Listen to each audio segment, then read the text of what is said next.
Rick. It was straight out of a movie.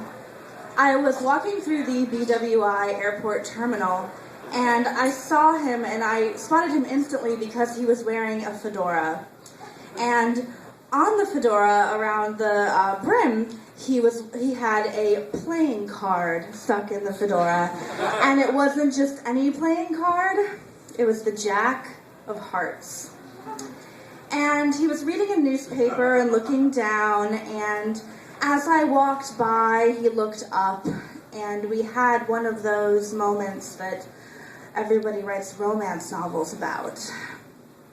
And as luck would have it, Rick ended up being on my plane, and he ended up seated next to me, and we started talking, and I learned that he was single, and he lived in Baltimore, and before I knew it, we were landing, and we had exchanged phone numbers.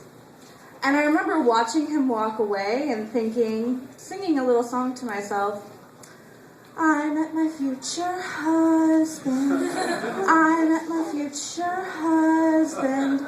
Because the thing about Rick was that he was the perfect combination of everything I loved in men. And when I say that, I mean everything I loved in all of the fictional men that I was obsessed with when I was 14. He had the hair of Indiana Jones, and he had this face just like Christian Bale in the Batman movies.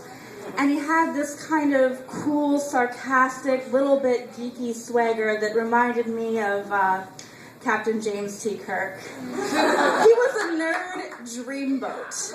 And because he met all these criteria of fictional men, physically, I assumed that he would be just like that. In person, I assumed that he had all the same personality traits, and I was sure he was brave and honorable and just a jerk with a heart of gold, and he just needed the right feisty short girl to show him what love really was. And I knew that that was me. So naturally, I told many, many people about him, and they were very excited for me when I went on my first date. And when I came back, I said that we had this romantic drink at this little secluded bar, and I said that we had held hands, and then he leaned me over the hood of his car and kissed me. And that's all true, but I left some stuff out. When I got there, he had driven in from Baltimore, and he was all sweaty, and he goes, I gotta change my shirt. And I'm thinking, okay, and anything to get you naked is fine by me. So he strips down, and as I'm admiring him, I look in the back seat of his car, where I see that he has a sword, a shield, and a cape. And as we're driving to the bar, he tells me that he's a LARPer.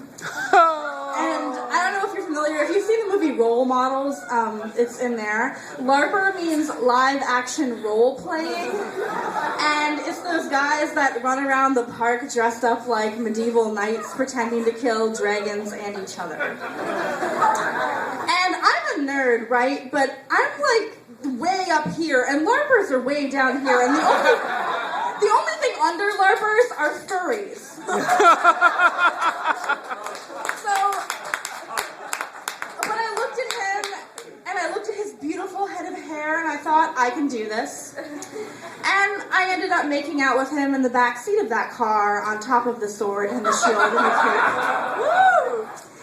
And after our second date, I ran back to all my friends and I said, oh, you know, I rode up on the train to Baltimore just like an old film star, and we had this romantic meal in a cafe, and then we danced together through the empty streets. But that's not all of what happened. I rode up to see him on the train, and we went to his house to watch a movie. Everybody knows watch a movie. And after we got dressed and we headed out for dinner, and there was nothing open because it was Easter Sunday at like 8 p.m. A super classy thing to do on Easter Sunday, I know. So we were looking for a place to eat. We ended up going to like Red Robin or friggin' Johnny Rockets or some other like faux 50s, just not what I was envisioning. And I'm looking at him and I'm hearing his stories, and I don't really think he's that funny. I mean, and he doesn't think I'm funny. I mean, he's never left the state of Maryland except for a trip to Orlando where he ended up in Disney jail. And he didn't have a job, and he just, I was having a lot of doubts. And then I say, well, is there any way you can drive me back to D.C. rather than having me take the train? And he says, oh, yeah, sure, I'll drive you. So we're on this long car ride back to D.C., and I'm just thinking, oh, you're beautiful, but I'm not sure this is going to work, and I don't think we have anything in common. And while we're in the car, he looks at me and he says, I have something to share with you. And he turns down the music, and he pops in a CD, and I'm thinking, yes, this is the romantic moment that I dreamed of, and it's just going to be great. He's going to share a song with me. I can't wait. And then he starts to sing, we're all in this together. Now we know that we are world stars and streaming. And if you're not a parent or a teacher, you might not recognize that as a selection from Disney's High School Musical. And in that moment, it all hit me. That he was a LARPer, that he was a 31-year-old man who, how did he even know what High School Musical was? Like, I barely knew, and I'm 24. I mean, did he pick it up in Disney jail as a way to cope? And in that moment, I knew that we were over, and I got out of the car, and we never saw each other again. But my secret is that I didn't tell my friends about High School Musical because I wanted, for once, to not be the girl who's constantly disappointed by her ridiculous expectations. And I didn't want to be wrong about that there are guys that are just like my fictional heroes. And my secret is that just for once, I wanted to be right.